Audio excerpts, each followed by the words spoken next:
આજે આપણે વાત કરી છે કે ભાઈ એસએમઈ આઈપીઓ એટલે શું. તો એસએમઈ આઈપીઓ એટલે small medium enterprise IPO means કે જે નાની નાની જે કંપની છે અને એને ઇન્વેસ્ટમેન્ટની જરૂર છે, તો એ લોકો આઈપીઓ કેવી રીતના લિસ્ટ કરશે. તો એસએમઈ આઈપીઓમાં કઈ કંપની લિસ્ટ થશે એ બધાને પ્રશ્ન હોઈ શકે છે.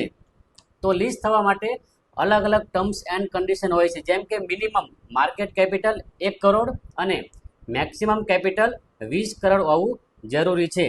એસએમઈ આઈપીઓમાં ઇન્વેસ્ટમેન્ટ માટે મિનિમમ 1 લાખથી 1,15,000 હોવું જરૂરી છે.